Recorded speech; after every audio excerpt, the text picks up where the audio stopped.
Earth 616 to the Mojoverse to the TVA in order to bring the Marvel Universe right to you. I'm the man without fear, Chris.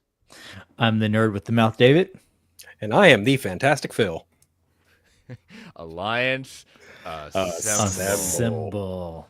Volume 258, and we take a week off. Like we said, we weren't expecting a lot of news. There was not, but we knew a movie was coming, and we are live with our Thunderbolts asterisk review.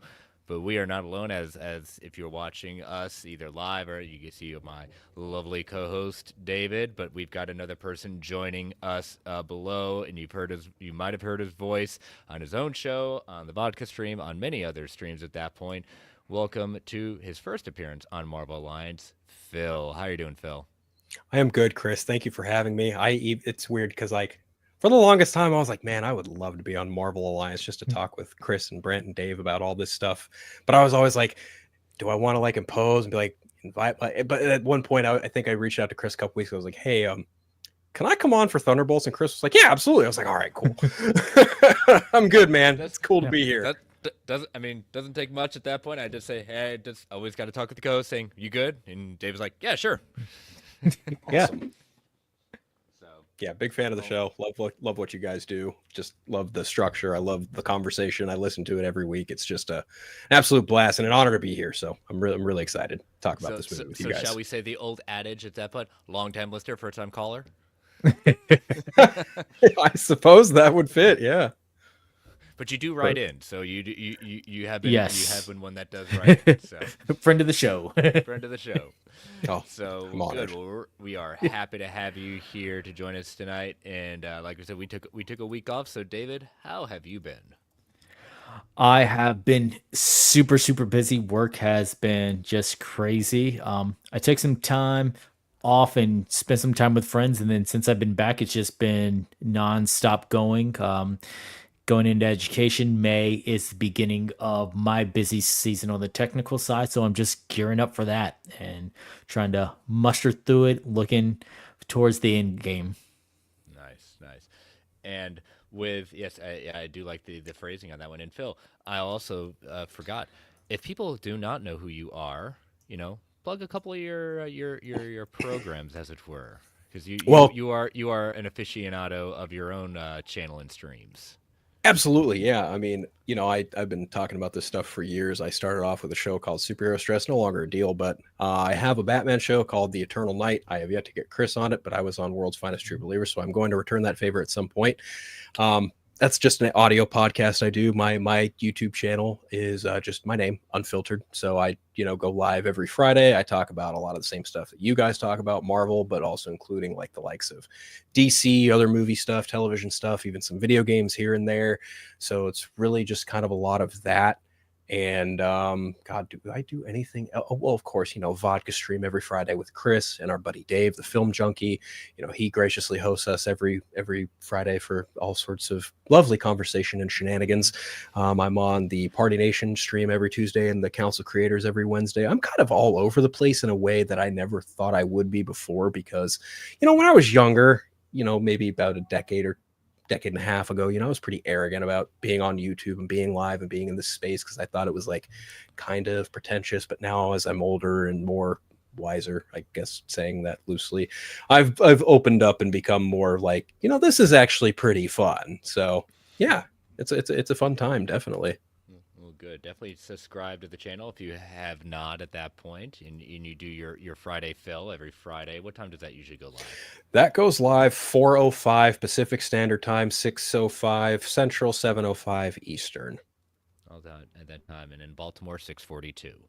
So, those of you who are George Carlin 6:42. fans, you'll know what that means. So, I just saw him in a movie recently, oh, which one? Dogma. I Oh, rewatched. there we go. I rewatched Dogma a couple, like last week. It was on my dad's birthday. I rewatched Dogma just because. Yeah, why not? Great movie.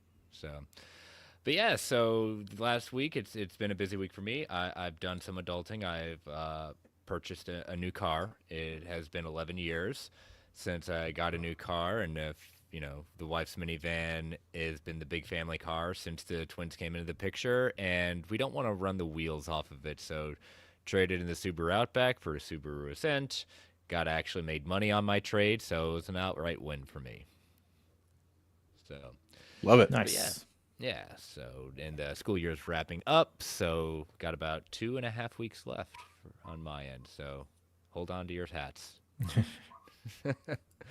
But yeah, we're all chomping at the bit to talk about this movie called Thunderbolts Asterix. What does the asterisk mean? Was this the question is who asked for this movie? Not the question I ever asked, but others have been asking, and I think that we're going to talk about exactly very quickly why this movie is going to be kind of I wouldn't even say a return to form. I'd say this is Marvel taking what they've done best in the past, taking what they've experimented with in the current slate, and taking the best and actually making a interesting combination for what this movie is. So let's start off with the network plug. So we are part of the Geek Ultimate Alliance Network with 6 shows covering the wide range of geek and nerdom. To see the full schedule below, check out all the lovely shows, and you can subscribe to the Geek Ultimate Alliance Network on Twitter/X at GWayPod Network so you know when all the shows drop. We also have a Patreon, so if you want to throw a couple of shekels our way, we've got 2 tiers. Our dollar tier is our tip jar to say, hey, you think we're doing a good job? And then we've got our $5 tier with ad-free episodes, early access episodes, and Patreon-exclusive shows. Marvel Alliance has got 2 shows on there. We can watch this all day. The Marvel Alliance Infinity Saga Rewatch, where Brent and I rewatched all the Infinity Saga in chronological order. And then we've also done the Tales from the House of X, where we watched our favorite movies from the Fox era of X-Men. And David and I have been like lightly thinking about doing something for during the summer, since he and I will have a little more free time, maybe a summer Patreon series of some sort. I've got a few ideas rolling around with me. I'll mention it this weekend, some ideas, and see what pans out for you patrons. So. But DC Alliance has got the DC films through the years. Joe's got his Disney Dives, where he is looking at the animated movies in the Disney catalog in chronological order. And he just dropped, I believe, what was it? I know Many Adventures of Winnie the Pooh before that, but it's something after that. I know he just dropped one. It now escapes me, probably going to come up there, but now we're entering what is known as the dark ages of Disney animation, the times before Little Mermaid, as a great documentary once said, the waking of Sleeping Beauty. So a lot of not so popular movies are going to be he's going to be diving into, but a lot of back content. If you're not a member of Patreon, go to www.patreon.com/GUA Network so you know when get all that content. Be a member of our Patreon, but if you can't be, take 30 to 90 seconds, rate and review us on Apple Podcasts, Spotify, wherever you get your podcasts. We greatly appreciate it. And last but certainly not least, we want to thank our official sponsor, OrganicPriceBooks.com, for omnibus hardcover collected edition needs. JP and the crew at OPB have got it going on with excellent customer service, immaculate packaging, shipped around the world. We got 2 different coupon codes you can use. You can use first one, Marvel GUA at checkout to get $2 off every single order, or MGUA SIT to get 5% off if you order 4 or more books together. Use either one of those codes to order any of these books on screen. And we want to thank them for being our official sponsor. All right, so Thunderbolts Asterix, we've all seen it. Some of us seen it more than once. Let's get into non-spoiler thoughts first. So, David, I'll start with you, then toss it to Phil, and then I'll give my thoughts. So go for it. Non-spoiler thoughts, like you were saying earlier about kind of a return to form, I would call this more of Marvel doing the greatest hits release right before they gear up for their next new album. So something to tie you over before Avengers Doomsday. We're giving you the greatest hits. This is them pulling out the comedic tones. This is them pulling out the action scenes. This is pulling out all the things that we fell in love with Marvel for. And this was just an homage to their greatest hits. And then they put in some other aspects of it that hit me right in the feels. I would say that the sub message of this movie was very heavy on my heart, but in a good way. It did not leave me preachy. It left me feeling positive, and I loved exactly how they handled it while still staying in the superhero genre. What about you, Phil? Well, my dogs are a huge fan of it, that's for sure. That's going to be a problem. You know what, Chris? Why don't you take it? I'll be right back. You're My good. bad. You're fine. So, yeah. So as I said, like I just shudder when people say, "Oh, Marvel is back. It's returned to form." At that point, I think you said it very, very perfectly, and very succinct, David. That taking the best of what they did old and what they've tried to do new and melded it together. I've always said that when you deal with superheroes at that point, anyone can create a superhero movie that just have tons of action and it's cool to look at on screen. But I've got to care about these characters. And you put a group of characters together that, you know, outside of Yelena and Bucky, who are the longest standing members of this team, the rest of them we don't have a real long connection with. And some of which we were like, wait a minute, who was this person and why and they were in a movie once before?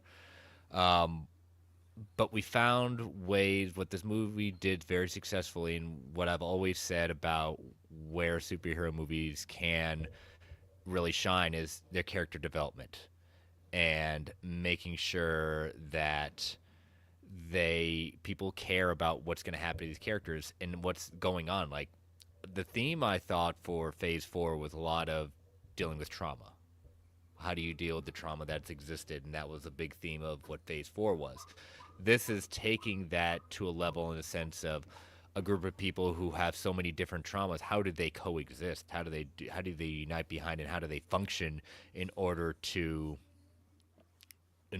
do something successfully together, and in this case save the world, or at least save each other in that case. So I think this movie has a lot of heart. I think the jokes that they do in this one seem very not necessarily just Marvel on brand, but also it seemed very it flowed a lot better. It didn't seem like a joke just for a joke's sake. It felt right with the characters. I thought I was always worried about Alexei. Alexei has never been my favorite character. I appreciate what it is, but I think that they found a way to balance who he is as a character and not come off too meme worthy at that point. So, I definitely was very impressed with it. I'd said before a number of times that there was a reason that Marvel decided to put Captain America where they did. I'm not saying it wasn't a success. Look at the box office. The success is proof that it was a success and it came to the box office. But there's a reason why they put Thunderbolts here and not Captain America. It'll be very interesting to see. Yes, the Devil Fruit site has put it at a very high level. It'll be very interesting to see how the audience score is going to come out. Cinema score will probably be out later tonight while we're on the vodka stream. But it'll be very interesting to see kind of how the legs of this movie go, because again, this is going to be a movie, and we can say that a lot about movies, is word of mouth, but I think this movie is going to live and die by word of mouth. So, but I was very impressed with it. The movie has sat with me for a little bit, and I'm very, very positive about this. I think it's got a lot to do. To surprise people with, so definitely can highly recommend it. So, Phil, got everything under control? I hope so. My dogs love to just bark at people walking by. I walked out of this movie. I had seen it with a friend I hadn't seen in a long time. We were former coworkers, and it was nice catching up with them. And I feel like when you go to a movie and you have, a theatrical experience, that can really make or break how you walk out of a movie too. Not just the movie itself, but the experience you had watching the movie. Because I can remember watching a movie like Candyman and having a pretty not great theater experience with that. But the movie itself was great. But with this, it was just like, it felt like going to an old Marvel movie again. Like the theater was, I would say, about 75-80% full.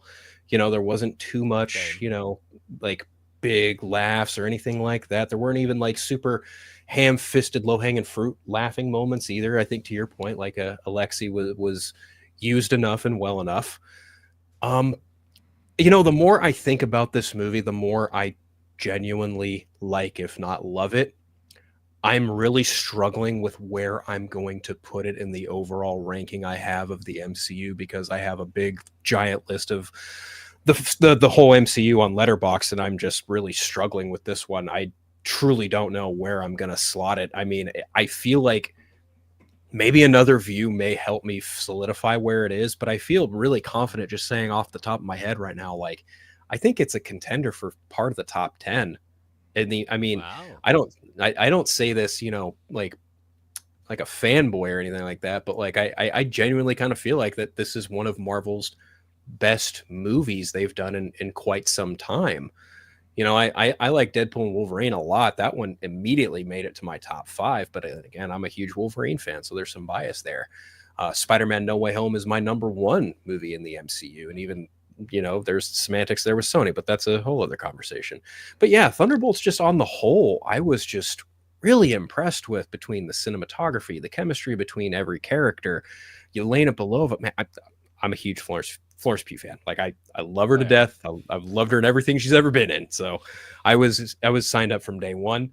But yeah, this was a really good time. And I'm going to paraphrase something I saw on Threads, but we were spared the nonsense of giant beam in the sky in the third act. This actually had some levity and weight to it, and even when things got dark, there was still a glimmer of light coming out of it. Yeah, pun totally intended there, by the way. Yeah, I really enjoyed it, and the more I think about it, the more I sit with it, the more I just like replay scenes in my head, and I'm just like, yeah, I really like that. I really like that. Like, I don't think you could say that there was like a bad performance in this at all. Maybe some characters maybe got a little bit less time to shine, but that's not really a bad thing. Like, I think everyone brought their A game and understood the assignment, if not went out of their way to bring some extra credit too. I don't know. What do you guys think? Yeah, I think that's a lot of truth in what you said there. Yeah, I definitely agree with those points. Hmm. So, but all right, we're gonna. Anyone have any last second thoughts before we take a quick ad break and then jump over the spoiler wall and start delving into all this juicy badness that is Thunderbolts? Do you think it will come out on top as number 1 for the opening weekend? I think it will. I think it will come out number 1 for the weekend. Okay. Yeah, we can get into numbers later, I'm sure, but yeah. I think Sinners will still be a good contender at that point, but I think with it being a Marvel movie, yes, it's not the typical bring your family out Marvel movie, but I still think there's crossover audience, but the way Sinners has been doing at that point, it's still going to be very strong. But I think Thunderbolts takes it. Agreed. Okay. Yeah. All right. Yeah. But sounds good. The question is, we'll have to figure out does it stay under 100 million? That'll be the real question. So. Okay. But all right. Well, let us take our first ad break. And if you have not seen Thunderbolts Asterisk, so go see it. If not, we're going to spoil the heck out of it. So as you know, listeners, these ads help keep on the Geek Ultimate Alliance Network. We don't get to choose what ads come on. Can be a bit loud. Give it that 3 count before they come on. 3, 2, 1. We'll be right back. And we are back. All right. So opening up the movie itself, we open up with our main protagonist, us Pugh boys unite. We get to see Florence Pugh making an entrance like she does, even though she makes fun of her deceased sister for being such a poser at that point. She poses in a different way, jumping off a very tall building and just summarily kicking butt left and right. Yeah. I did see that she legitimately did this jump. So this was all practical effects. This was her doing the stand up and the jump, and I liked how she's doing the voiceover. She's telling you like her inner monologue during this whole moment, and I think she sets the tone for her rightfully being top billing of this movie. Like she shows you coming out the gate that she is going to be a huge heart and soul of this movie, just from that opening monologue to herself and everything from this jump. Yeah, I think that Yelena Belova is the through line character that we the audience view the point of view from. And honestly, the opening, like a large portion of this movie, honestly, is astonishing at how practical it is. And I think that's honestly what's missing from a lot of blockbusters is the intuitive creativeness that you have to be with practical stuff, because everything's computer generated for the most part these days. So it was just a nice breath of fresh air creatively to see that, and to see that Florence Pugh did all of that by herself. Well, obviously with a camera crew, but like you actually see her jump off the building, take the another thing, like the action in this movie is actually pretty stellar, top notch. I would say on par with Winter Soldier. I don't know if you guys echo those same sentiments or are there yet. You saw it twice, David, so maybe you might. I really feel like the fight choreography was very well done, especially the four-way fight that we're going to get to a little bit later. Um, I also think that the scene with the Winter Soldier and the motorcycle, that comes later, that part of it is in the trailers. So, this saying Winter Soldier and motorcycle is not spoiling too much, but I think the cinematography for a lot of these action sequences were very well done to give each member their own shine and really focus on what they brought to the team. And Yelena's entire movements, from the jump to her movements inside, as she's talking herself through what's about to happen. I'm going to distract you. You're going to shoot over here. I'm going to go for the, like, just, she sounds bored, but it is also giving this feeling of we're getting to know more of who she is as a character. And I thought that that was very well done to get into her psyche, but also have those action scenes that were just, again, shot tremendously well for that close quarters within that space. And I think you pointed out something is how she's delivering this. She's, one could say, like you said, she's telegraphing what she's going to be doing next and things like that. It's like it's become second nature to her, so much so that it's not presenting her too much of a challenge. Like, this is, I love her. I love how they write her having this very sarcastic kind of attitude about certain things. And I love it when she's talking to scientists, and then we get, like, when she looks back, we get a preview of what we see, those shadows in the background. I was like, well, at the time, I mean, I figured it out very quickly, like what we're going to be looking at. But we got our first look at, oh, this is where maybe Bob had his first kind of incident, which we later were confirmed to be.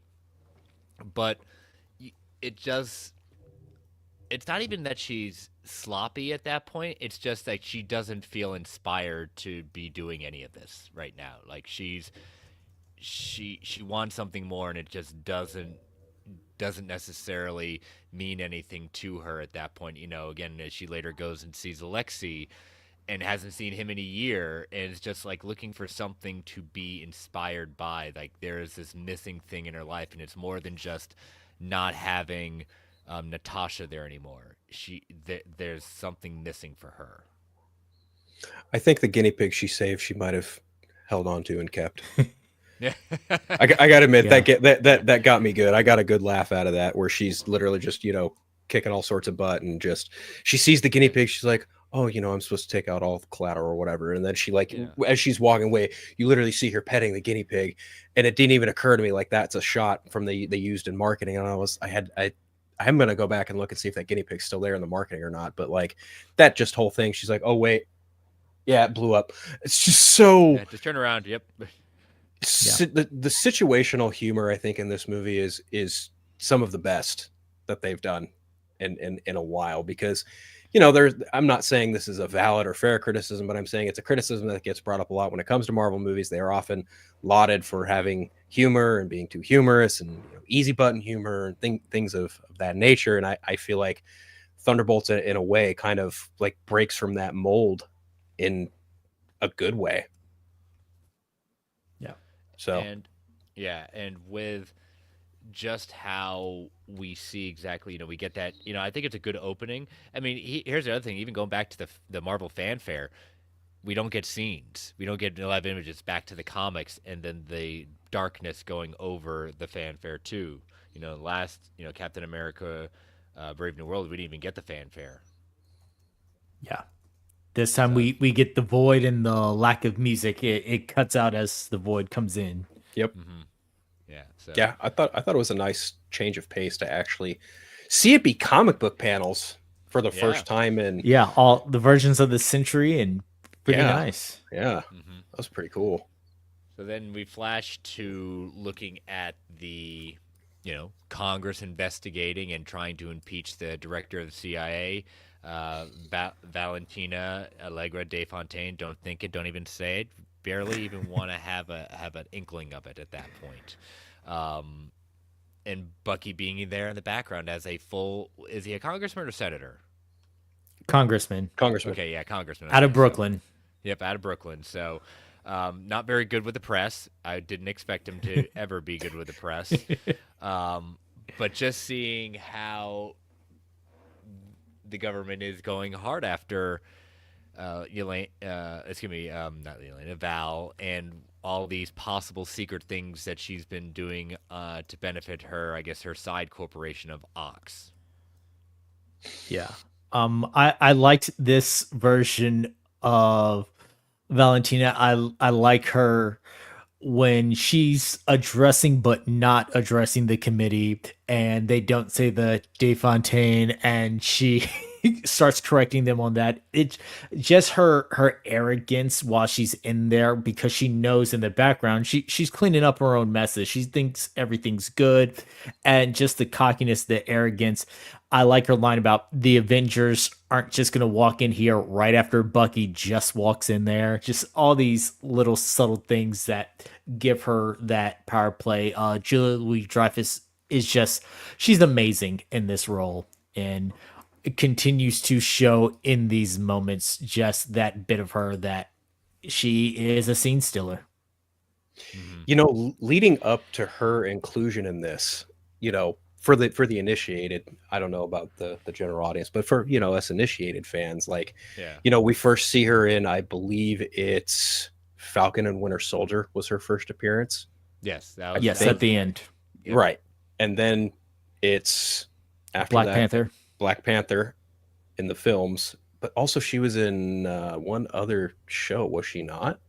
Or am I misremembering that? She was at the end of she was at the end of Black Widow and Was it the end of Hawkeye when she sent Yelena? that's I where think that at was the it. end of Black Widow she Black Widow. sends yeah. Yeah. Okay, so it's Falcon Winter Soldier, Black Widow, and then Black Panther. The point, I guess, the point I was getting at is leading up to the presence of Val. I was under the impression that we were kind of getting another Nick Fury in a respect, but this movie takes that concept and kind of puts a flip on it. Where Nick Fury came to assemble the Avengers to stop the Chitauri, later on Ultron, whatever. This is a completely different kind of scenario. We've been seeing hints of Val throughout the MCU and various other projects, and now it's like, oh no, we're building her up because she's the bad guy. She's the Oh, there's antagonist of this film. very much like it's not Sentry that later becomes the villain at that point. He's a victim of his own how she manipulates him and tries to control something that never could be controlled anyways. She is the villain. This is the first time like we've seen hints of it to your point, but like she is the villain of this story. Yeah, because when you see her pop up in Falcon Winter Soldier, she tells John Walker like, "Oh, hey, here, give me a call or whatever." When she shows up at the end of Black Widow, she's like, "Oh," that's like my least favorite scene with her in it, but that's a whole other conversation. But she hires Yelena, and then at the end of Black Panther, you find out that she's the ex-wife of Everett Ross, which was like, oh, okay, cool. And then in this film, we find out she is in fact the owner of now what was Avengers Tower, which is like, huh, interesting. Yeah, she's lived an interesting life. Oh, very much at yeah. that point. But obviously, Bucky doesn't trust her and knows that she's, as you said, like you see her hiding everything so that way they can't find anything at that point. And, during this hiding of what's going on, like I said, like Yelena reaches out to her saying basically, I'll do one more job for you. I don't want to do this anymore. I want to be more of a public face. But even prior to that, we get the conversation between her and Alexei that they haven't seen each other in a year. And this is where it's very cliche how Alexei is, trying to be bigger than he is, trying to appear better than what he is. And when Yelena talks about how, oh, I'm just gonna probably quit and leave, he's like, why would you ever do that? That's I just want that. He wants any sort of thing to be useful, and he just feels like he is nothing but. He's even a worse propaganda piece than Steve was during World War II. Yeah, he was most happiest when he was fighting for his country and getting the fame. And I did like the fact that they force gumped him into the old Soviet marching video. That was incredible. That was really well done. I enjoyed that too. Yeah, I mean, he's definitely trying to recapture his glory days, and I think that that's kind of pertinent through his character throughout the movie. And even then, that kind of like bleeds into an arc for him because he does in fact get that fame by the end of the movie that he so wanted so much. Mm-hmm. So that was really cool.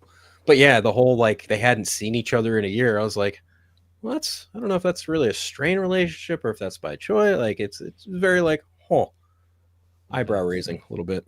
Exactly.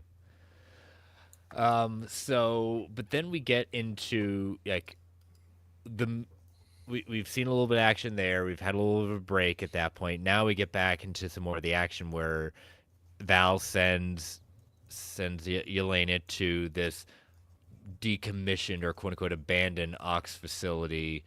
And every time they said Ox, I was like, that's one step away from calling it Oz. I thought the same. I thought the same. First time I heard it, did they just say Oz? Is that Oz? No, it's not, unfortunately, but doesn't take too much. I didn't even think about that, but you're right. Yeah. Wow. But this underground Nevada desert compound that she said, someone's gonna steal something from me. I want you to find out what they're gonna steal and then take them out. And this is where we get this whole everyone's there to kill each other, and it very quickly is found out that thing. Oh, this is a trap.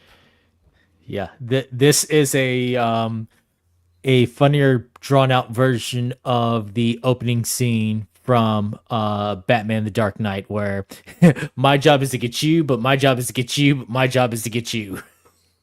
Mm-hmm. Very. Again, it's almost like a bit of an inverse of how Tony, Steve, and Thor kind of came into conflict in the first Avengers film, but this is more like assassin on assassin ish type of situation. And we get a couple introductions here. We already knew Yelena was there. She followed. You see Ghost walk through. It's like, oh, okay, from Ant-Man and the Wasp, right? And then John Walker comes in and he's like, I'm gonna kill you. Like, I love Wyatt Russell and the sheer amount of arrogance he displays as John Walker in the entirety of this movie. He embodies what U.S. Agent is in the comics. Like he's done. So I really do like his character. I think he was perfectly cast, and Wyatt Russell, as you said, does a good job channeling exactly what he needs to do with the material he's given. Yeah. I did like how you could tell each person who was sent to get someone else, like they all played against each other's weaknesses. So, Ghost being able to get Taskmaster because she can phase through. Yeah, you can copy my moves, but you can't copy my phasing. Taskmaster going against John Walker, like I have a shield too. I can do all your fighting moves. The brute strength of John Walker versus Yelena, and then Yelena being able to be the sneaky one on Ghost. Like it's all a full circle. And I mean, they were going at it. Three of them went at it more than a fourth, but they were definitely going at it. So is that the cue to address the dead body in the room? It happened a lot sooner than I thought. Even when she gets shot, I'm just like, okay, she's down. She's gonna pop back up. This is just a play. This is a misdirection. And then they cut over, and then you see like the blood start dripping from the bullet hole, and I'm like, okay, maybe it's not. Now you're like, it's okay. It's okay. There's still a chance. There's still a chance. And then they set the room on fire, and I'm like, there's no chance. Yep, that I think I said in my review, I was like, yep, Taskmaster came and went. That was pretty much it. And I was like, I feel kind of bad for Olega Kurylenko because she got third billing in this, and you know, especially with like she was in certain trailers and then not back in certain trailers. And then I saw this article that and I said it to Travis when it said like you know, surprising death in Thunderbolts at that point is going to shock people. And I was like, I'm not opening it. I think the more shocking part is that if it's not going to be the person we all think it is. And it just, I'm sorry, I don't know. I don't know the actress that well that portrayed her. I hope she got paid a lot. I hope she got paid something for what this was, because it when it happened, it became a joke and it became a meme in my head. It's just like, what a waste. What an absolute waste. Like, this is a Marvel retcon that's just going to be like, okay, we screwed up. You know, Yeah. we tried it. We didn't like it. We'll do better next time with the next Introduce a new Taskmaster. Taskmaster later. Yeah, I was if I fine have- with it. I just didn't, it didn't do anything for me. I've never been a huge Taskmaster. I like the idea of the character, but it never was like, oh, you tried it? Well, didn't ring true to me, but whatever. I think the only time I ever found Taskmaster truly, you know, I wouldn't say terrifying, but like a thing that sticks out to me from the comic books isn't even in like regular canon. It's when Deadpool kills the Marvel Universe and Taskmaster is the last person he has to face. Yeah. And I'm like, that is the one time I can think of Taskmaster actually being like a legitimate threat.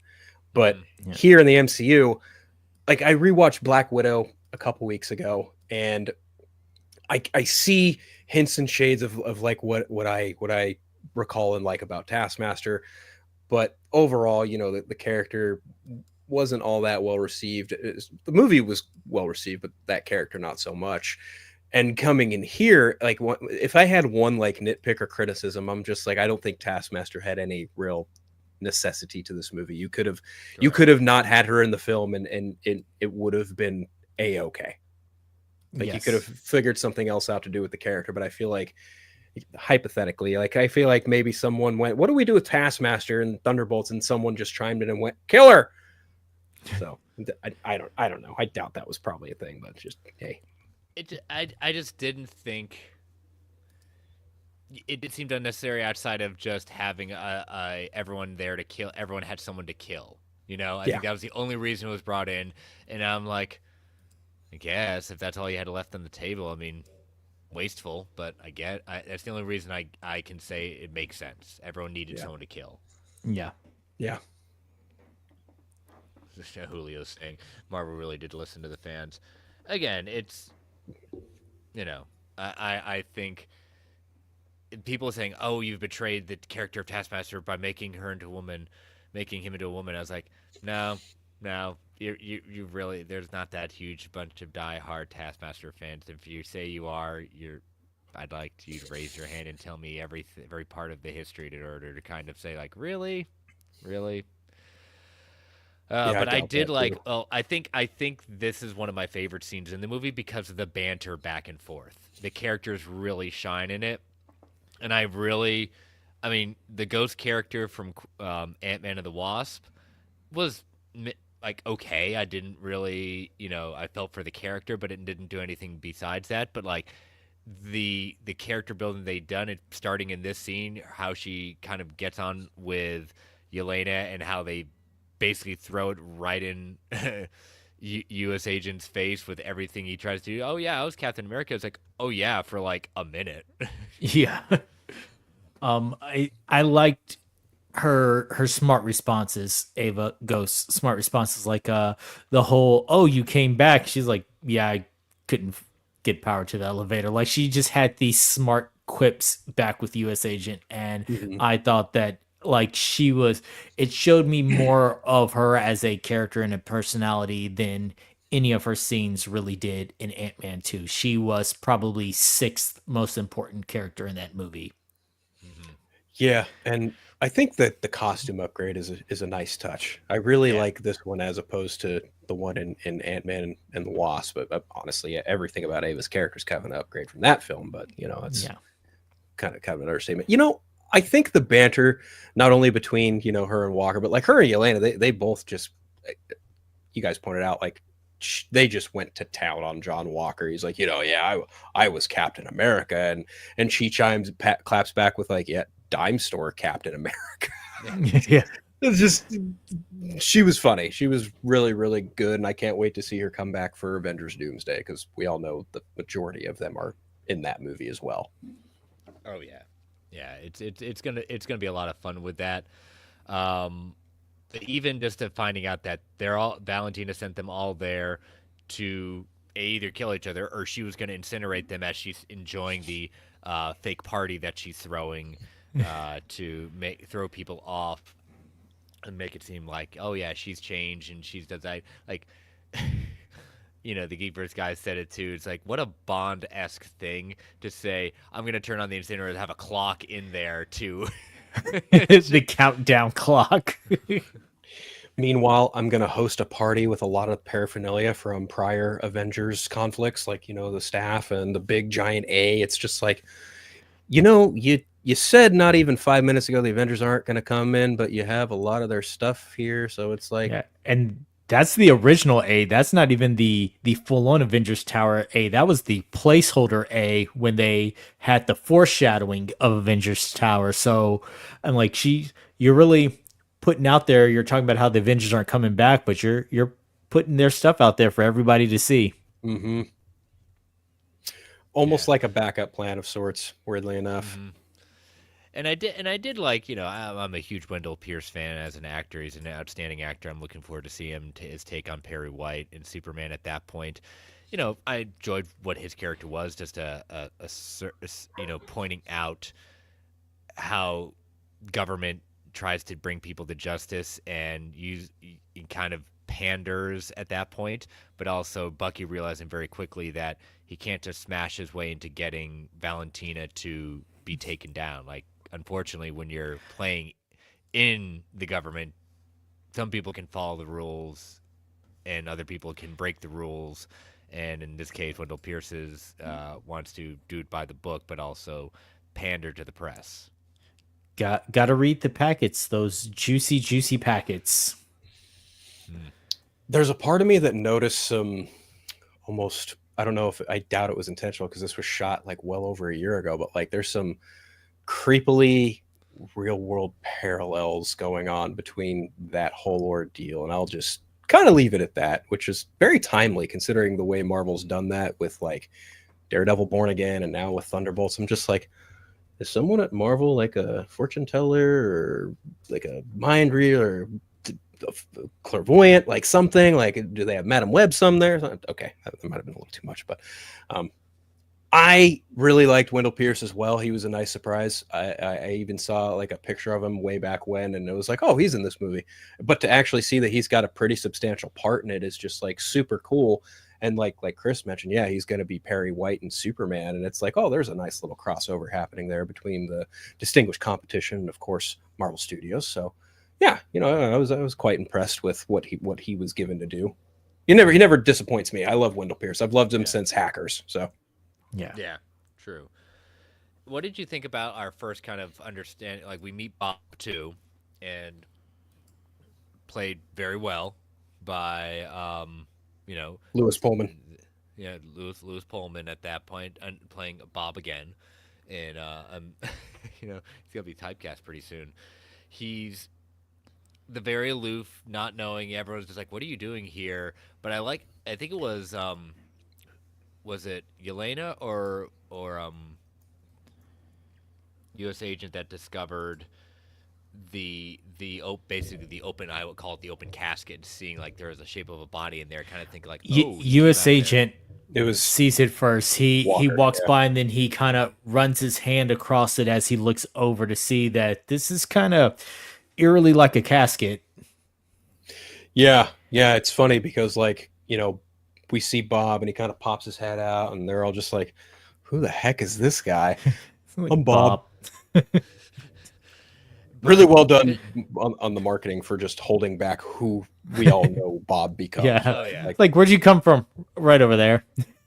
Yeah. Like, where did you come from? I don't know. And that's the first preview of the Void power set, as the blast goes off as they escape, and Yelena looks like she's knocked out and kind of this weird dream sequence when she realizes she's touching Bob's hand, and she's the first one to say like, "I didn't just dream this because he was in the dream." Hmm. So I like the kind of early preview of his dark power set, as it were. Okay, Yeah. so I have a question for the both of you regarding that because I read Marvel comics, but I am nowhere near the what's the word I want to use here? Scholar in terms of Marvel Comics canon. How accurate is that to the Void's power set in Marvel Comics? I've never thought like it was a thing of a touch. My the idea of the void is essentially like it's his dark side coming out, and it can like do those kind of things at that point, but it has nothing to do with touch necessarily. I think I see. it's like a separate entity living within himself. Right. Yeah. Right. It's Okay. it's this ancient alter ego that has shown up around the time that the original Century has shown up, but again with his memory and everything that went on with the comic book version of the new Avengers, and everyone forgetting about him. It's kind of hard to say exactly how long he's been around, but yeah, the whole "if you touch me, you'll have these dark memories and you'll tap into that dark side." That's never really been about his power set. When he is as Sentry, he's more of Superman without morals. Like not quite Homelander style of bad guy, but just like he's not truth, justice, and America way. He's just all powerful. Yeah. Okay. I was wondering about that because I wasn't totally sure how, the adaptation from book to page, like the I don't want to say accuracy, but like the or consistency, but just like how close was it? You know what I mean? But it's interesting that they, adapted the power in that way of the void. If you come into contact with Sentry or Bob, and that happens, it happens to Yelena, it happens to John, it Hmm. happens to one other. It happens to, I believe, Val later on in the film too, which is Yes. Yeah. very very Yes. cool. But it is also kind of pertinent to what happens later on in the movie as well. I think it. What I'm getting at is it was set up well enough here to where it happens throughout the movie, and then you finally understand the full context of it by the time you get to the third act. And it's like, oh, okay, this is very Yeah. interesting. Yeah. He in the comics he has shown like slight mind control manipulation stuff, but never nothing to this degree. This is straight Mhm. movie. But I mean it works, and it, Yeah, it it worked does. for that character. Especially when we get them like when they finally escape out of there, and he's basically saying, "I'll distract," like he'll distract the Val's security forces. They escape and they fire everything at him, and it's just like it's like basically a Superman moment in the sense of just all the bullets, do nothing, and Bob is ripped. You get.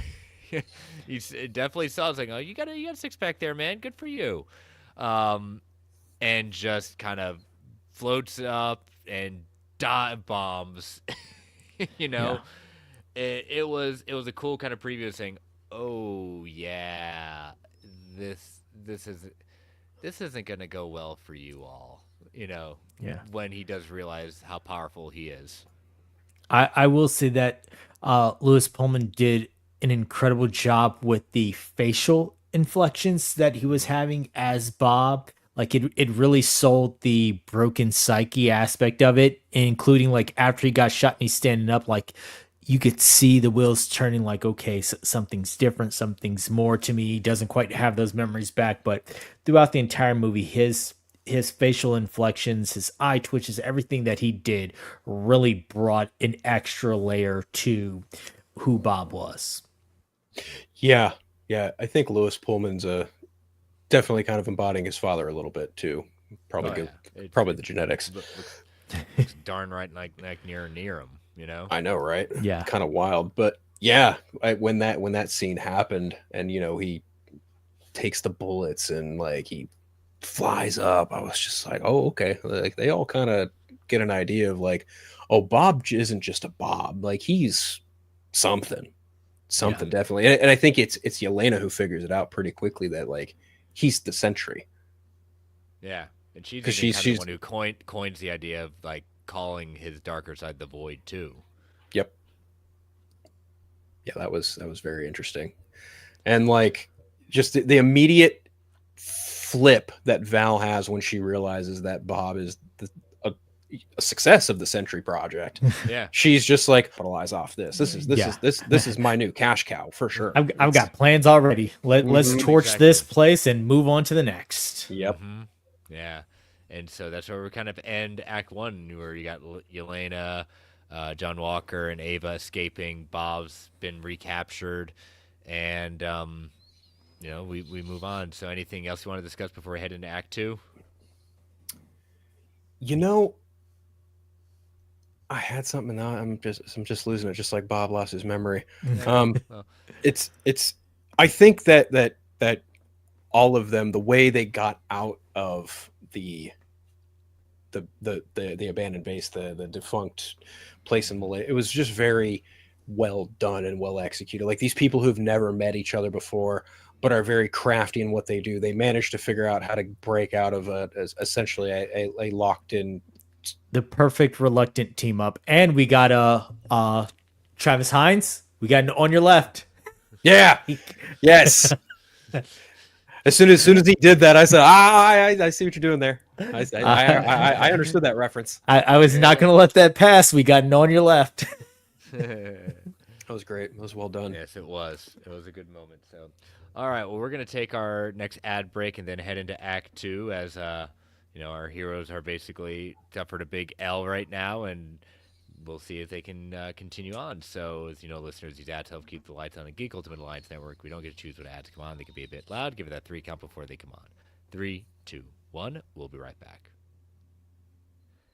And we are back. All right. So we, the blast wave took out the car that they were in, and they're walking through the desert, and they see a car in the distance. It's not a car, it's a limo, and it's none other than Alexi's limo as he's yelling and screaming, saying, Yelena, it's a trap. She's going to kill you. Don't fall for it at that point. Because unbeknownst to Yelena, she was, Alexi was her limo driver by some amazing stretch of the imagination that was able to be pulled off at that point.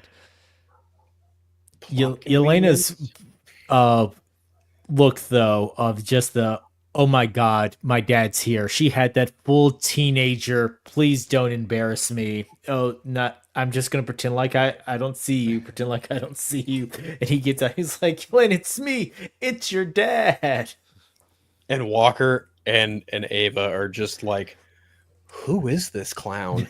Like, what is he doing? How did he find us? Like, who is this guy and what is he driving?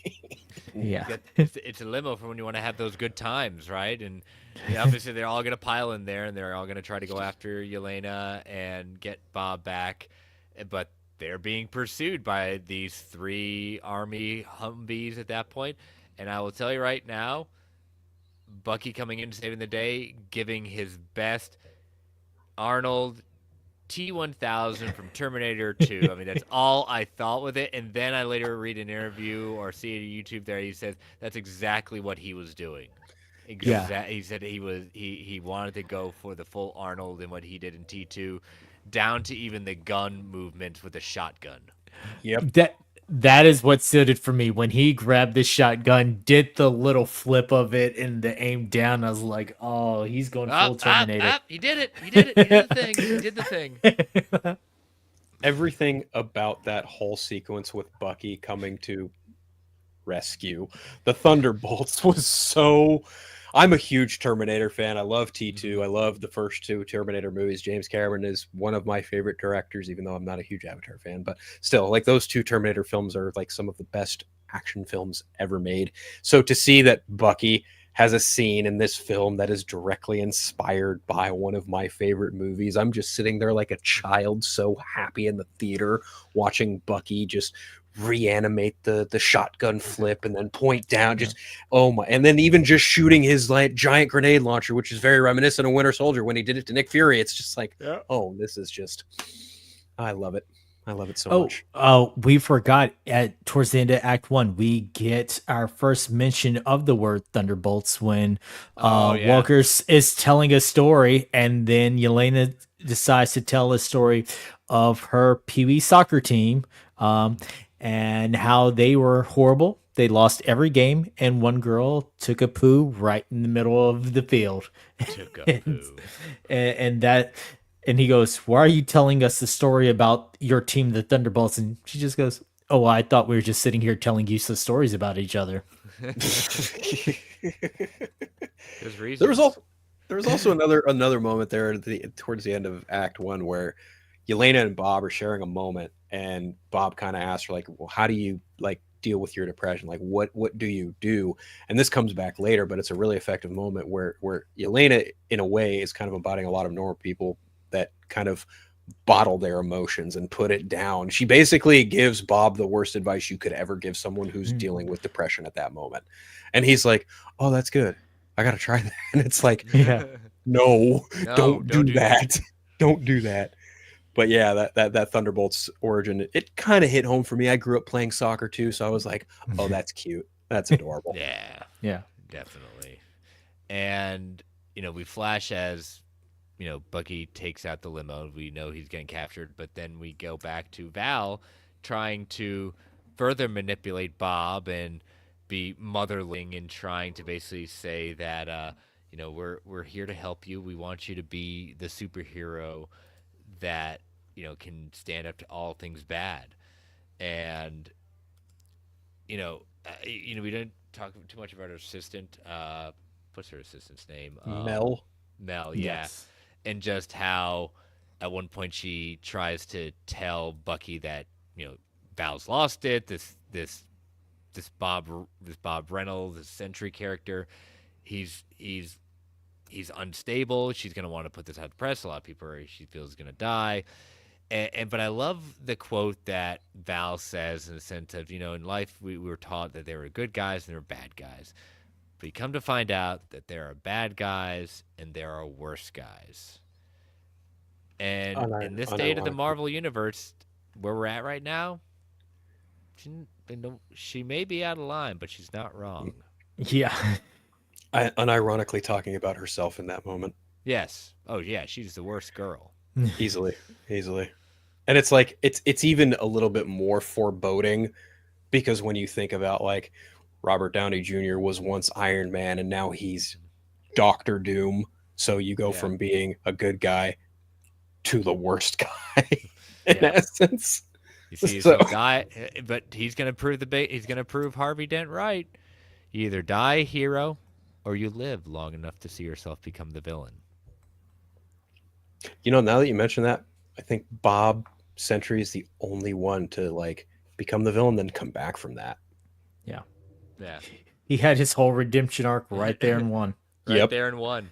Yep. So you Yep. get Val manipulating everyone to say like, I want the press here, get it in the morning. Her sense is like, are you sure about that? Like he's just figuring this whole thing out, and Bucky's telling all four of them that he's captured that he's going to use them to testify against Val, and they're just like, are you crazy? This isn't going to work the way you think it's going to work. Yeah. And so they said, all right, fine. We're going to go to the headquarters and stop Val from premiering this Sentry thing that they're going in. I just love it that they're driving around. They drive right into the building, and they have this huge firefight. And I occasionally look in the background and say, like, there's this busy street going on. Occasionally, some people look like they're scared. It's New York. Everyone's walking by like nothing ever happened. Like after as soon as the firefight's over, it almost looks like, oh, whatever. It's another firefight Yeah. in New York. Who cares? I did laugh at the line from Val when she's like, "Hey, I just got the drywall done. I left the door open for a reason. Just take the elevator. Like, why are you fighting Yeah. and beating up everyone? You could just walk right in." When it comes to Val manipulating Sentry, but also getting ready to capitalize off him, I can't help but think of like, I don't know, this might be an odd comparison, but like John Hammond in Jurassic Park and Ian Malcolm's commentary on that. He's like, you didn't think about whether or not this was like right or wrong. You just did it. I'm Yeah. paraphrasing there, obviously, but like it's very reminiscent in that. Whereas, John Hammond had some pretty solid intentions of like trying to, entertain people with giant carnivorous dinosaurs. This is just straight up like, oh, I've got my own superhero. Oh, great. I'm going to capitalize off him. Oh, let's train you. Let's do all this. And someone in the back's like, he's not mentally well. I know, This is not a good idea. This is not at all a good idea. Nope. And she's like, oh no, we'll Well, make money off it. It's fine. Good luck. Yep. And so they come up and they have this lovely discussion about, Val talking about how she's basically used them all to get exactly what she wants. And I love that she's and who's this? Alexi saying, "I'm the Red Guardian." It's like, who? Who are you? Who brought the old Santa Claus up here? But then we see Bob come down in full comic accurate Century regalia. They did a Beautiful. very good job with the costume. Yeah. It's like straight off the page. It's really good. Yeah, absolutely amazing. Every single detail about that was just nicely done. Yeah. Mm-hmm. Yeah, no, and even like I'll tell you right. I was just gonna say, like, you see that, and then you see like the beat down that proceeds to happen after it. It's like, yeah, they make it abundantly clear that Sentry is hands down like the strongest person in the MCU now, easily. He is so powerful in the sense of like, I keep on referencing the single competition. I'm going to reference it again. If he wanted it, they'd be dead already. Yeah. But because he has some sort of prior relationship with them, there's something stopping him from more than just manhandling them and just saying like, get out now before I do something that you won't come back from. Yep. That's basically what he's saying. Because when he's questioning Wild, I was like, guys, just go. And she's like, no. And he's just like, no, I'm telling them to go because they really aren't the people that I need to be destroying.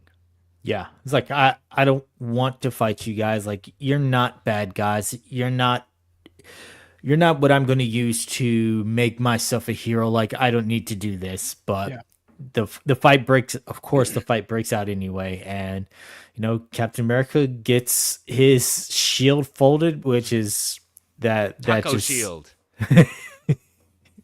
Bucky gets his arm ripped off and then smacked across the face with it. Like there was some beatdowns going on. Red Guardian gets tossed out of a window and then pulled back promptly, like just come here, dude. Yeah. Great reference. Yeah, totally.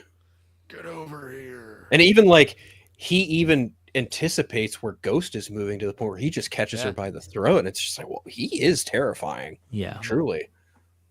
Again, if he wanted it, they'd be dead already.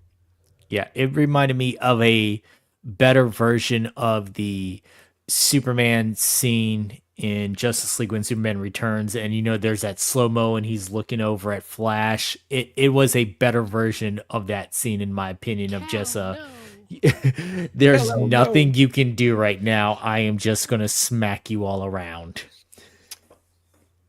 I'd be very curious to see how the Hulk stacks up against Sentry. Yeah.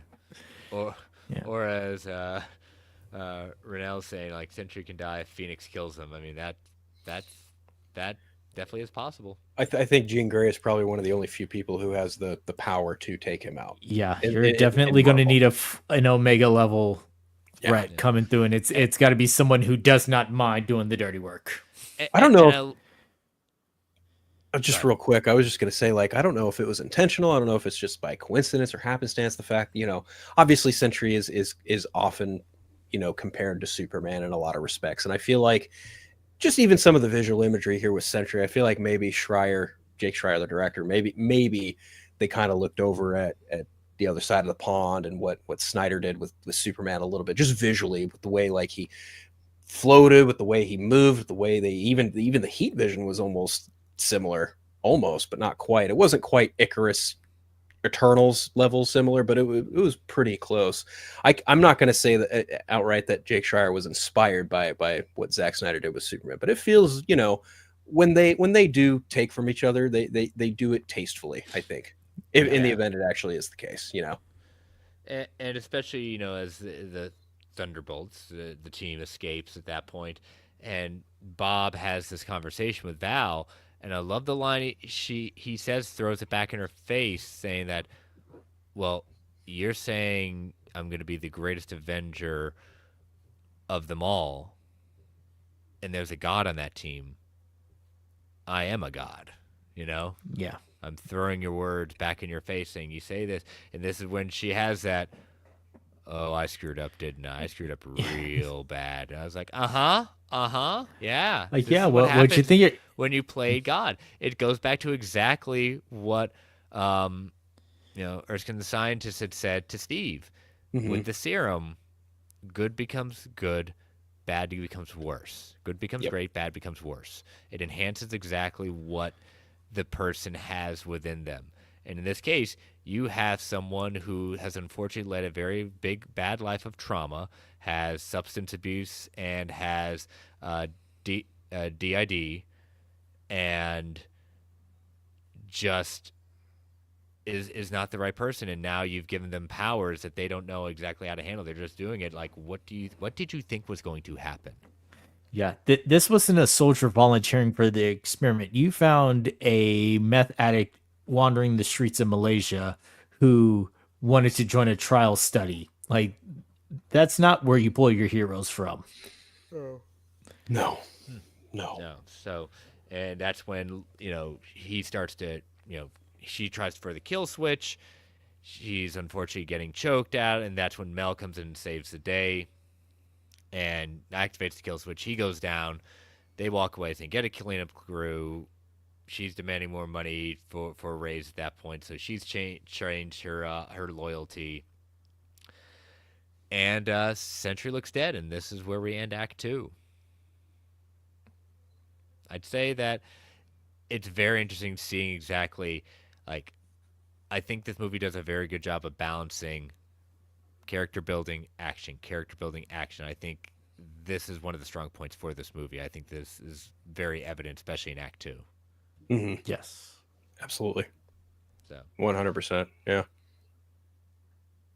So, like, when the kill switch is engaged and the void inevitably takes over, that's a very interesting thing to take in consideration. Like, because it's almost reminiscent of like when Banner mentioned that, he tried to stick a gun in his mouth and pulled the Yeah. trigger, and then the green guy popped out and stopped it. The parallels between Sentry and Hulk are very interestingly similar in a lot of ways that I found. no, I would agree with that. So, Yeah, any, determined to keep the host alive. Yep. Oh yeah. yeah, Kind of needs exactly. to. So yeah. So, but all right, well, we will move on to Act 3. So we're going to take our final ad break for the evening. So as always, listeners, these ads keep the lights on the Geek Ultimate Alliance Network. We don't get to choose what ads come on, and they can be a bit loud. So give it that 3 count before they come on. 3, 2, 1. They'll be right. We'll be right back. And we are back. All right, so heading into Act 3, the team has kind of a big kind of coming to Jesus discussion that they're all on their own sides right now. Yeah. So they're struggling with, we all just got our asses handed to us. Like, Mhm. where do we go from here?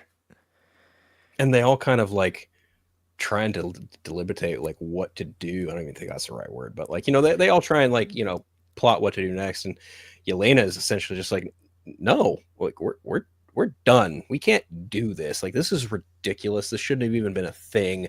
And she storms off. She's frustrated. She's genuinely broken up about like the not only just like the fact that they all just lost, but the fact they couldn't even like save Bob.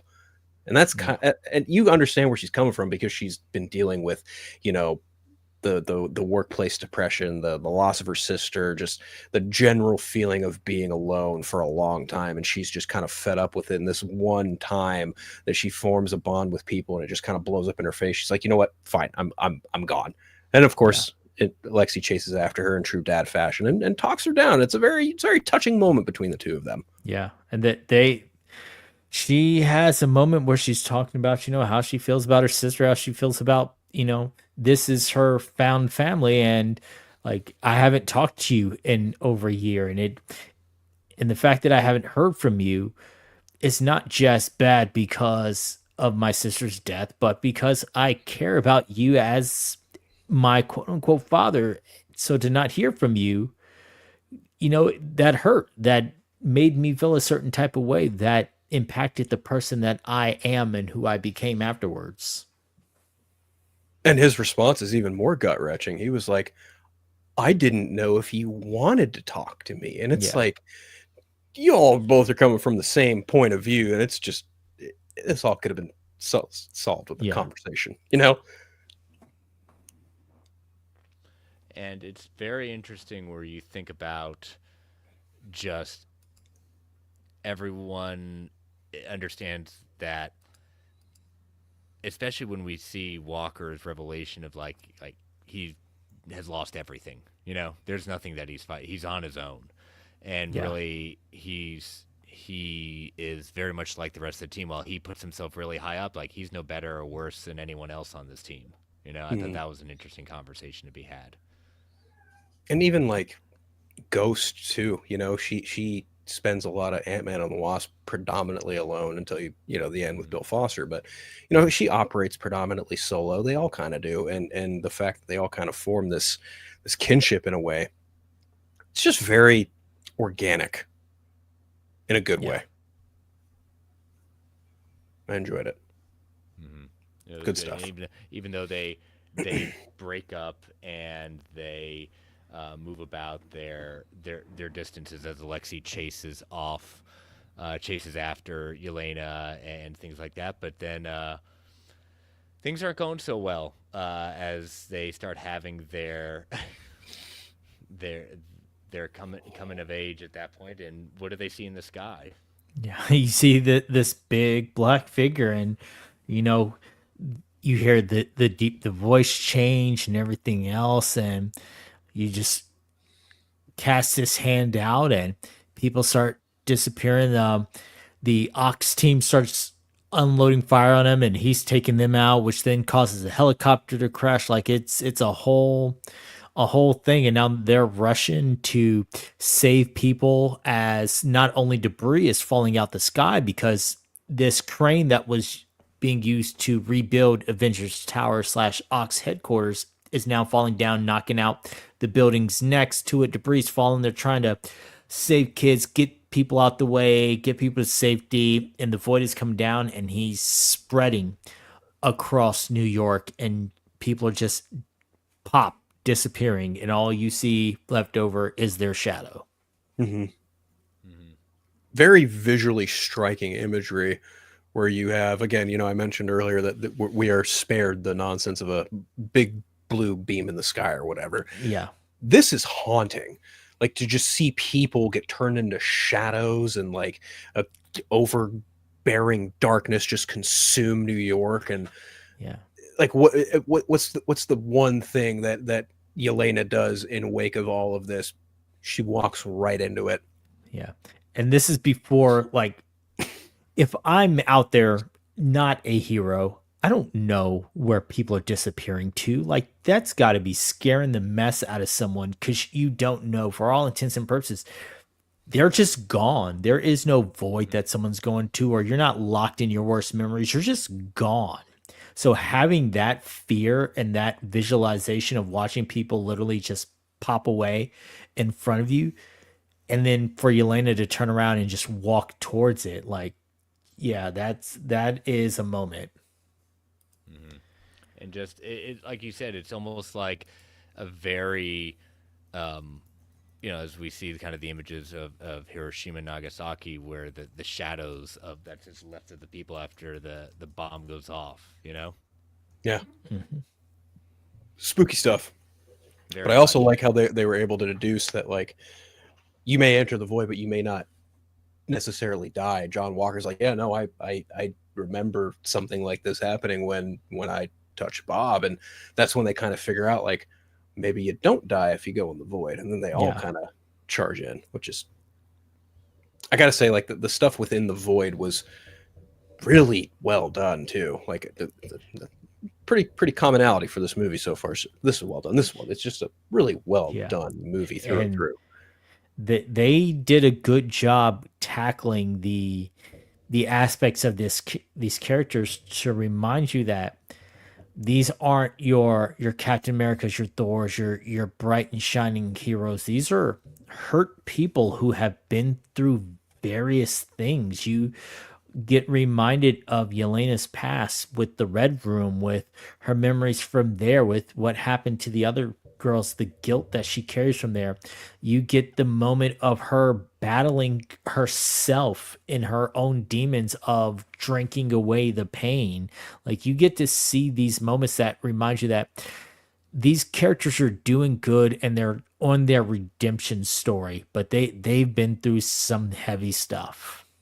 And like even in Walker's case, you see the shame of like walking away from your family and just being Yeah. like, you know what, you want to take care of the kids, about do it yourself. It's like, whoa, Yeah. that is just, Yeah. we are meant to not like John Walker, and again, Wyatt Russell does that splendidly. Yeah. You know, I'm a parent of two, Chris is a parent. Like we've all had those moments where like you're exhausted, you're whatever, your mind is elsewhere. But the way that Wyatt Russell portrayed John Walker in this scene was not just I'm tired, it was I'm so focused on the fame that I had as Captain America and wanting that back that I don't give a damn about my family. I just want to sit here and read all these articles and that are feeling my anger at myself for my own failure and my resolve to get back there. It's such a just, it was wildly introspective, because then you look at that and you're like, oh yeah, no wonder he's such a jerk. Like he really just is so full of himself, but it's the only way that he can cope with the fact that everything bad and everything that has gone wrong with his, seminal career or short-lived career as Captain America, it's entirely on him. Yeah. And he has a lot of regret for that even now. No, very much, and I think that's one of the more tragic figures of this whole thing is someone who wanted to be Captain America so badly he lost sight of everything that makes, what made Steve Rogers great. It Mm-hmm. wasn't Yeah. the strive for the limelight; it was the belief in something better than himself. Yep. So I'm a little bummed we didn't get like a peek into Ghost, but I feel like what could they have shown, Yeah.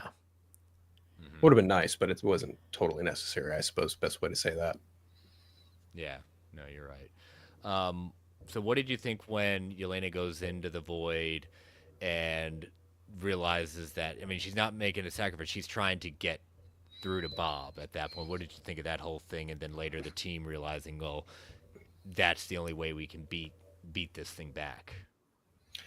I think it was interesting to see how she ended up with Bob, right? Like, because she goes through one memory, then she goes through another one of her memories, then she goes through, She that went through battle, three three memories before she got to Bob. right? And Bob is in this one spot. It's the safe space. It's Bob's safe space from, the trauma that he endured while he was growing up from his parents, which is alluded to. It makes him forget about certain other elements of his life that he's not proud of, and it keeps him away from the void room, the worst room of it all. Yeah. And having them come together and find that, and Yelena opening up to him, being like, I was wrong, what I said to you earlier, like, you can trust me, like we can find a way and get through this together. It's like, okay, there's a friendship blossoming here, and I'm really digging it. Yeah.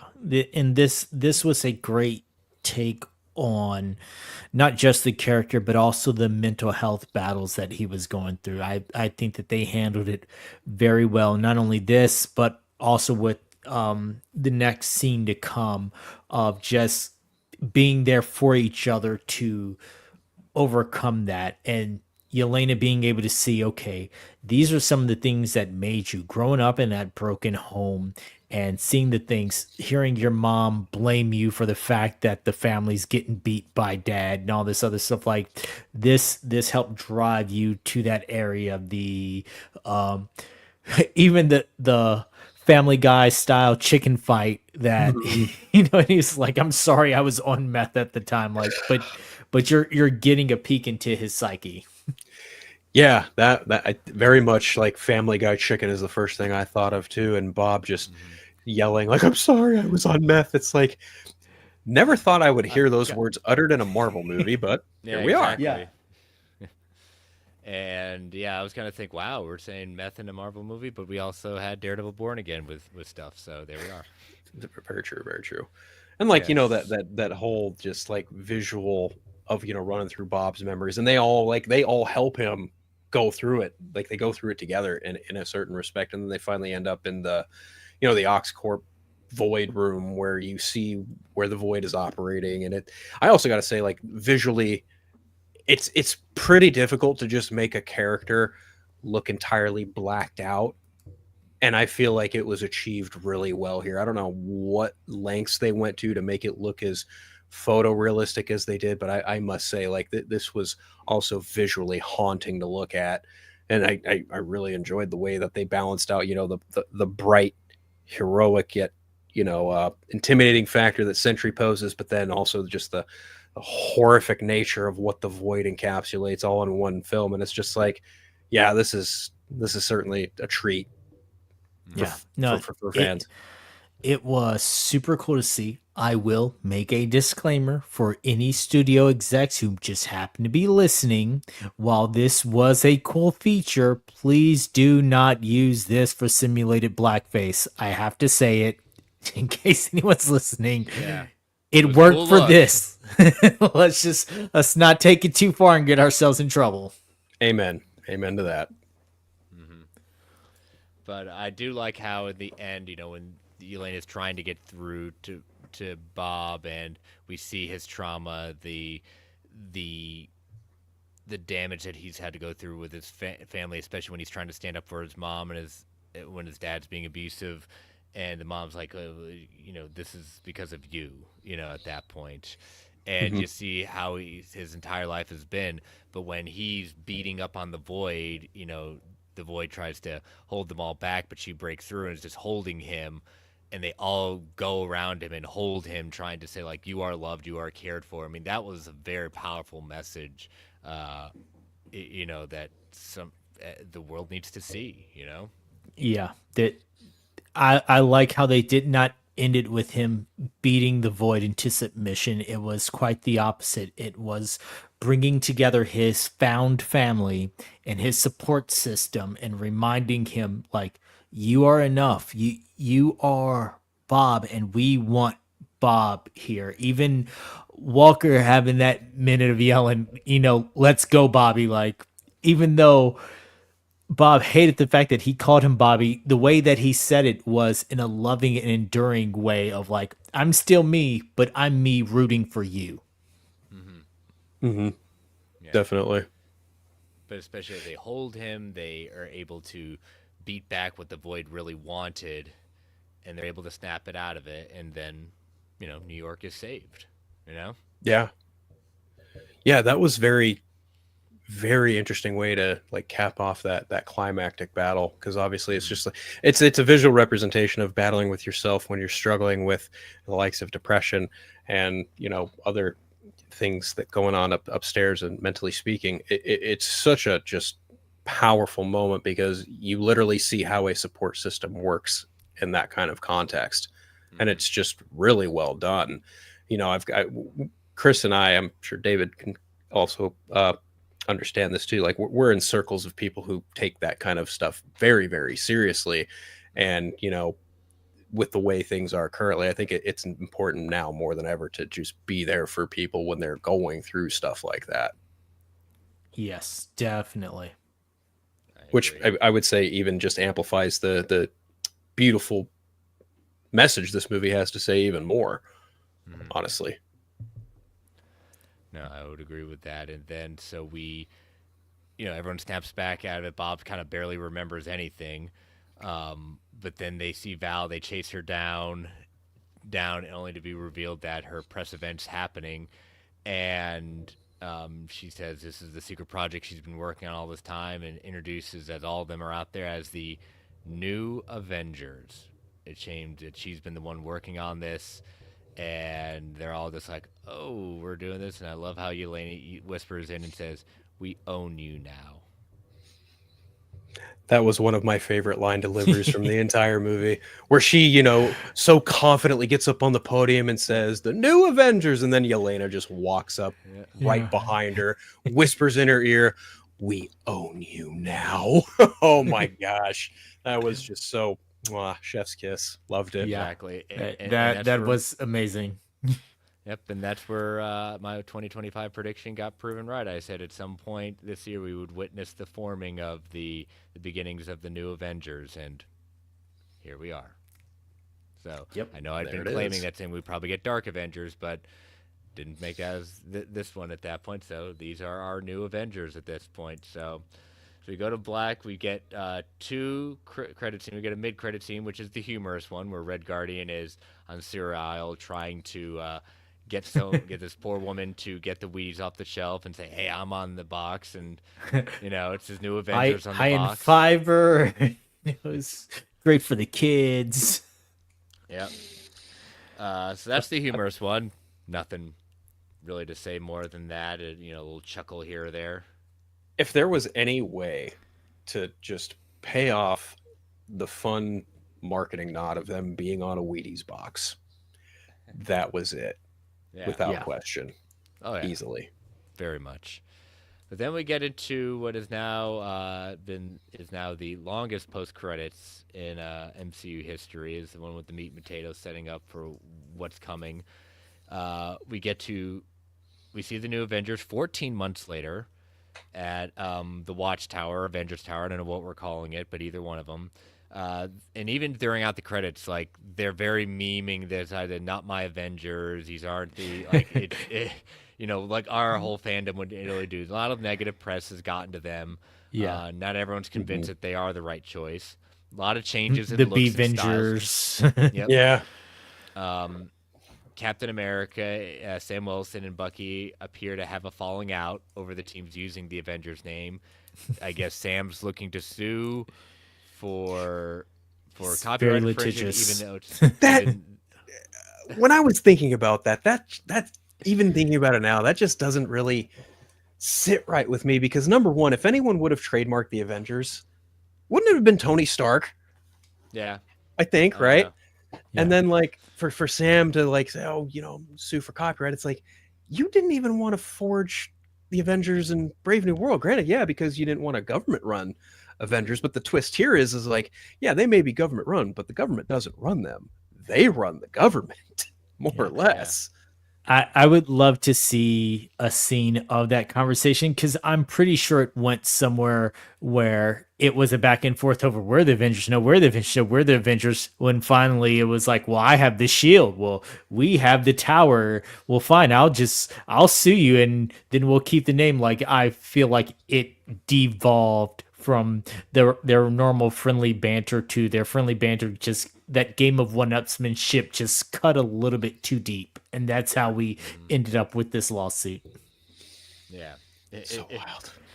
Even though the government's own team, but that was interesting. And so they're all wearing new uniforms.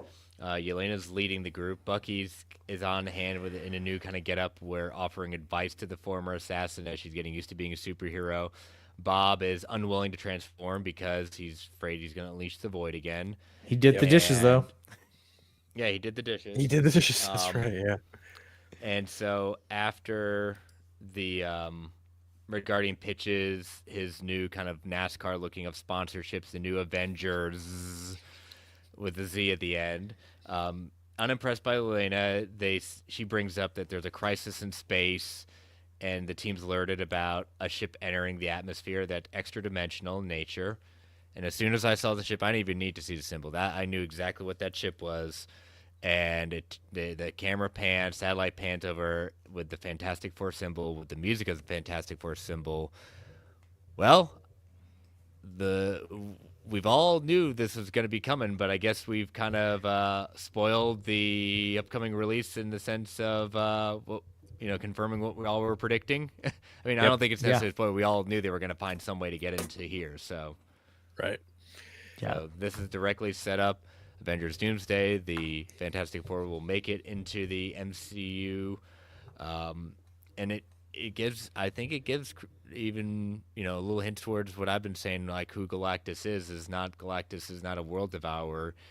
He's an extra dimensional devourer of worlds and universes that are upsetting the balance of Hmm. of the time stream and the dimensions at that point. Yeah. So I will say that having I got very lucky that I was warned ahead of time. Do not read the credits because it will spoil you.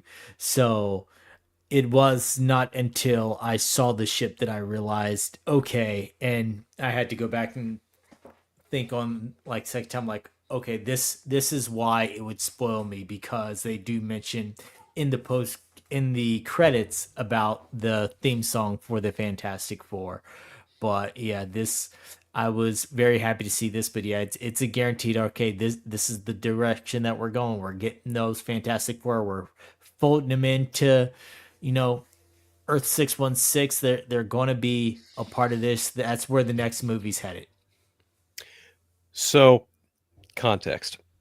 A couple things first and foremost. Number one, really like the new Avengers logo. That was really cool. It's very stylish and very stylized. Number two, Chris knows I'm not on Twitter. I left Twitter in November of 2023, partially because not only am I sick and tired of like fan arguments and a bunch of other stuff, I got sick of seeing spoilers. Now, I had known because I seeked out and asked a friend who'd seen the movie a week ago. I was like, okay, tell me what is the asterisk stand for? Because I was genuinely curious, but I'm also very good at like when I find something out, I usually don't spill the beans. Pretty good on that. Now, since I'm on Threads and Blue Sky, the only one I actively scroll through is Threads. And Threads, for the most part, has been very good on, keeping spoilers at bay at all. None whatsoever. The day before I saw Thunderbolts, I saw someone post a clip of this scene and I was Oh, furious. I was livid. So I blocked that person immediately, and then I saw another person post an image of Sentry, and I was like, "Okay, no, I'm not doing this.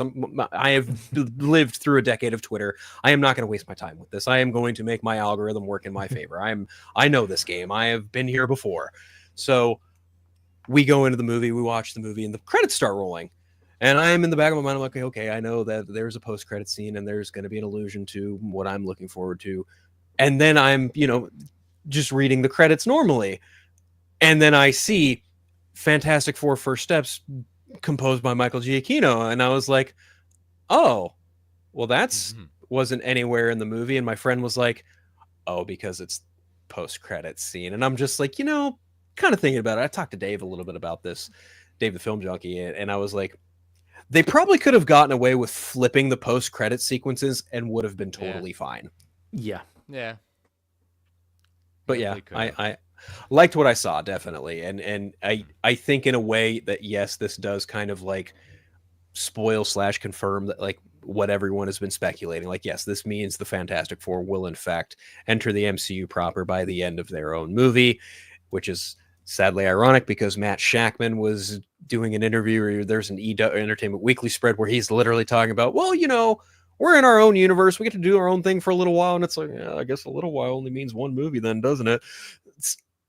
I'm like of two minds of it because I love the Fantastic Four and I love that they're going to get their own universe to play in for a whole movie, but it's just one movie. But then I also remember that the Fantastic Four, more often than not, universe hops all the time because Reed Richards is just that smart. So Yeah. we'll And see what as, happens for future installments. I was going to bring it up, but Julio points out of the chat, yeah, they shot this for Doomsday. Director was on set at that point, but as he said, I did not shoot the scene, but I was on set for it. So it's definitely one that is going to pay off, and very much so, and relating towards Fantastic Four and Avengers Doomsday. So So yeah, so that is you know, Thunderbolts asterisk. So what would each one of you rate this out of 10? I would give it a solid 9 out of 10 because I rated it on mine 4.5 stars out of 5, and I think for me like the big thing I think, and even then it's not even really that big, is the whole use of Taskmaster. That's really my only like nitpick or Yeah. criticism, I suppose. But yeah, I'd probably say a solid 9 out of 10 for me. Mm-hmm. I would give it an 8.5. The Taskmaster criticism is valid, but I also think it renewed how I feel about Red Guardian. Like I was scared that he was going to annoy me and I would genuinely not like his scenes. And that ended up not happening. And I'm happy because of that. So it gets points for allowing me to like and love characters again that I did not think I would. Feeling sympathetic towards John Walker by the end, moments like that. And then again, the cinematography, some of the fight scenes, Yelena as a whole, Florence Pugh just knocked it out the park. Yeah, I'd give it an 8.5. Yeah.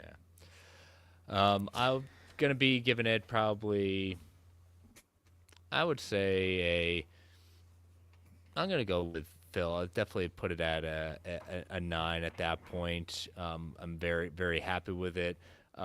Where it kind of fits in my kind of letterbox score. Here, I'll share my screen real quick.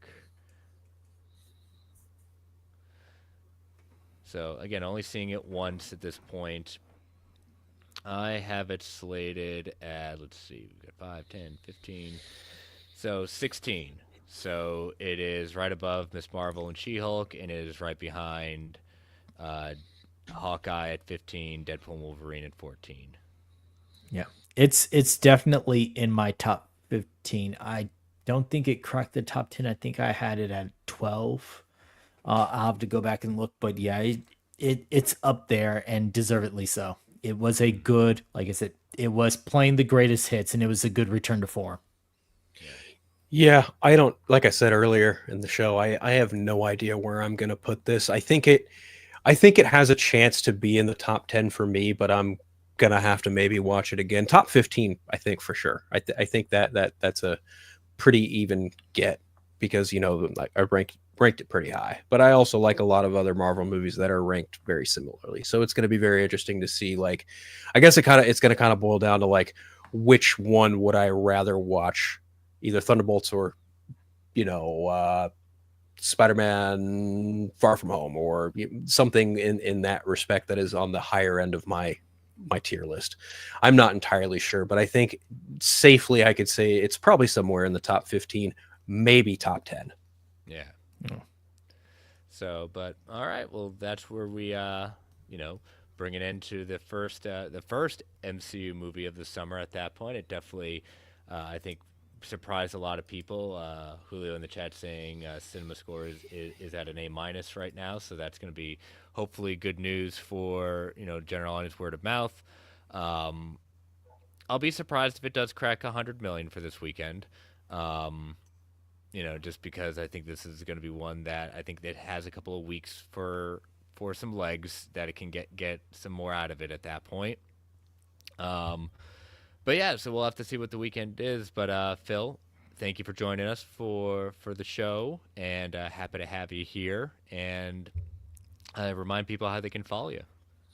Well, my friend, it's been a pleasure getting to chat with you and David about Thunderbolts. We'll have to do this again sometime for any other Marvel project. If anyone wants to follow me, you can follow me on Vero, Threads, Blue Sky, Instagram, YouTube, just at Unfiltered right down there. UNPHILTEREDDD. You can listen to my Eternal Night Batman show, which is a podcast hosted on Podbean. My Friday show, Friday Phil, is every Friday at 4 o'clock Pacific, 6 p.m. Central, 7 o'clock Standard Time. You can also catch me on the Vodka stream every Friday, Council Creators every Wednesday, and then Party Nation every Tuesday. Awesome, awesome. That's Definitely give about it a it. follow, Yeah. subscribe to it at that point. David, tell people how they can follow you. I am on all socials at the Phantom, and I'm also here on the Geekverse Network, doing my wrestling show, The Gimmick, with Travis Snell and S Bubs, moving to a twice a month model, and so getting excited for that. We just finished our WrestleMania season, and we got some stuff coming up with Backlash, and you know. Those of us who are following wrestling, Mr. John Cena's record breaking run as 17-time world champion and what's coming out of that, and just loving everything that has to do with the world of wrestling. But yeah, other than that, I'm on all socials at the Phantom, where I just talk everything possibly nerd. So, yep, and you can follow me on all the socials at Chris Balga. You can catch me every Saturday afternoon at 4 p.m. Eastern Standard Time on the Brave and the Boys YouTube channel for the Organic Price Books Buyer's Guide. Again, use our two codes at that point. As I pull them back up, use that code MarvelGA at checkout to get $2 off every single order at organicpricebooks.com, or MGUA sit for 4 more to get 5% off. And you can follow the geek. You can follow this show on Twitter at Marvel A Podcast. You can email the show at marvelalliancepodcast@gmail.com. You can follow the Geek Ultimate Alliance Network on Twitter at GUA Pod Network, and you can email and you can tweet us. DMs are open across the board. Give us fact or fictions. We'll be back to a normal show next week. We actually have a story that is not going to be post credits today. We're going to save that for next week. Talk about some interesting X-Men news that's coming out from the Hollywood Reporter. We'll talk about that next week. Continue to rate, review the show on Apple Podcasts, Spotify, wherever you get your podcast. We greatly appreciate it. Subscribe to us on all of them with Marvel Alliance. Well, thank you all for listening. Thank you all for joining us live in the chat. Stay safe out there, everyone. And as Stan the Man would say, Excelsior, true believers. All right, post-credits discussion. David, what you got for us? Okay, so we had a story from Variety about Jeremy Renner turned down Hawkeye season 2 because he was offered half his season 1 salary. And I am going to read the quote verbatim from him. He says, let's see, where was it? They asked me to do season 2. They offered me half the money. I'm like, well, it's going to take me twice the amount of work for half the amount of money in 8 months of my time, essentially, to do it for half the amount. He went on to suggest that the proposed lower salary was the result of his near fatal 2023 snowmobile accident, to which he said, I'm like, I'm sorry, why did you think I'm only half the Jeremy because I got ran over? Maybe that's why you want to pay me half of what I made on the first season. So he then gets very detailed, pointing out that this isn't Marvel. He says, this is not Marvel, mind you. It's like just Disney, not even really Disney. It's just the penny pinchers, the accountants. I told them to go fly a kite. I mean, just at the insult offered. So we just didn't see eye to eye on it. He continues to not rule out return to Hawkeye for the future. He goes, sadly, I still love the character. I'd still love to do it. But I had to defend myself. I didn't ask for more money, mind you. Just pay me what I made the first season. It's so disheartening that that didn't happen, but it's fine. I'm happy to let that go because my body is probably thanking me time and time again that I'm not doing it right now, but we'll see.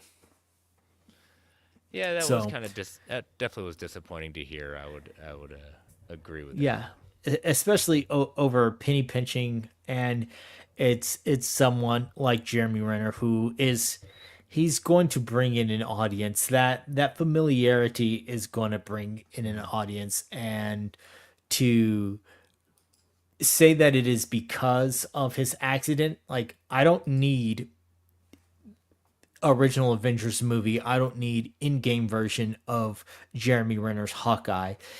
If he just does a couple of things but is still able to pseudo shoot a bow and be that character that guides Haley Steinfeld's version of Hawkeye to where she's going, I'm fine with that. Again, I like him as a character. and I'm okay with seeing him more in a mentor role and not the hero role. But this feels like the people who are not in the know really could cost a very good potential story. Mhm. Yeah, that's my kind of thought process on it too. He turned this down, and I have to wonder if there's just a pile of scripts for a 6 or 8 episode season just waiting to be shot, but because these accountants are being, you know, greedy and not paying the man what he's worth, it's just like, what are we doing here? I love that he told him, go fly a kite. Yeah. I'm sure he probably maybe used some more colorful language there, but go fly a Yeah. kite. I'm gonna start telling people that. Go fly a kite. Yeah.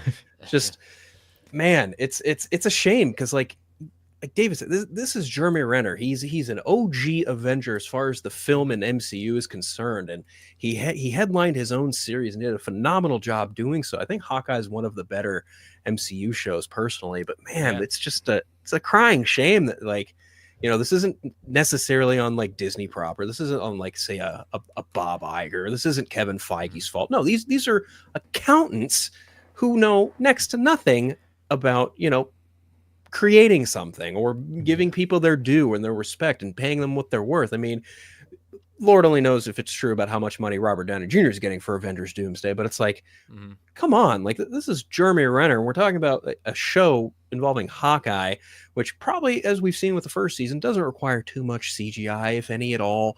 Like this is a very grounded show. You can't like just blue ball him. You know what I mean? Like that's not cool. Yeah. That's No, that's my takeaway from it.